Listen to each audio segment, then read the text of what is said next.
पाखुरा बजारिरहनु भएका, श्रम गरिरहनु भएका, पसिना बगाइरहनु भएका ती मेरा प्रिय युवा दाजुभाइ दिदीबहिनीहरूलाई एउटा आह्वान गर्न चाहन्छु आजको यस बेला र यस कार्यक्रम मार्फत।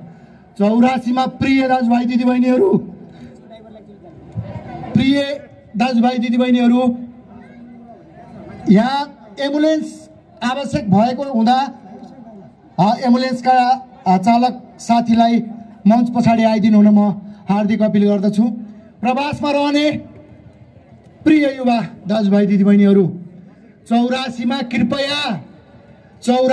कृपया तपाईँ त्यो चुनावी वर्षमा चाडबाड भनेर हतारो नगरिदिनु होला, अगाडि नआइदिनु होला। 84 मा तपाईको तोते बोली बोलेको त्यो बाबुलाई तपाईको काखमा हुर्किन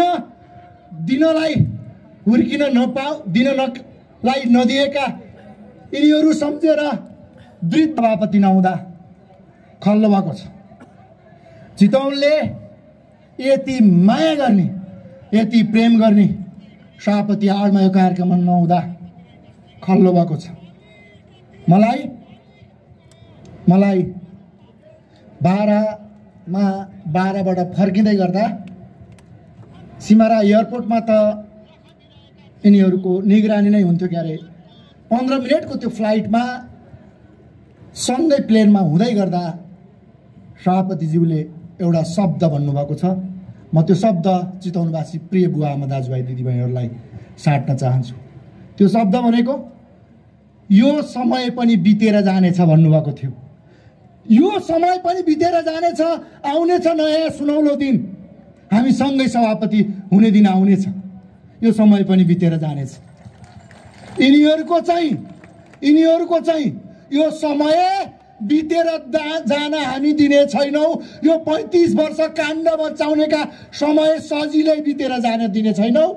यिनीहरूलाई मैले अघि नै भनिसकेँ, यिनका 10 दान बैतर्ने, जेलभित्र गर्ने हो।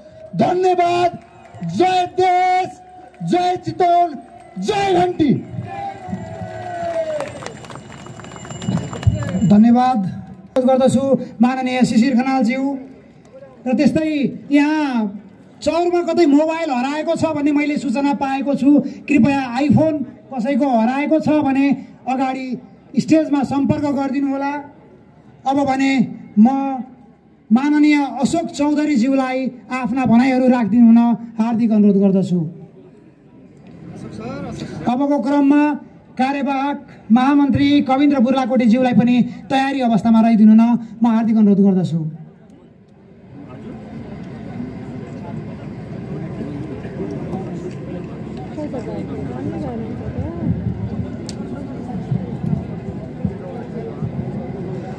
धन्यवाद कार्यक्रमका सञ्चालक ज्यू। यस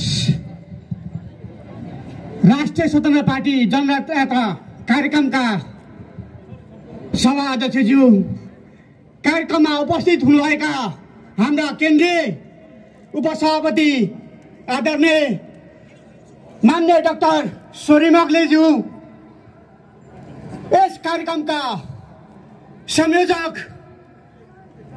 दलका उपनेता मान्य विराट भक्त श्रेष्ठज्यू, पार्टीका कार्यवाहक महामन्त्री कविन्द्र बुर्लाकोटीज्यू,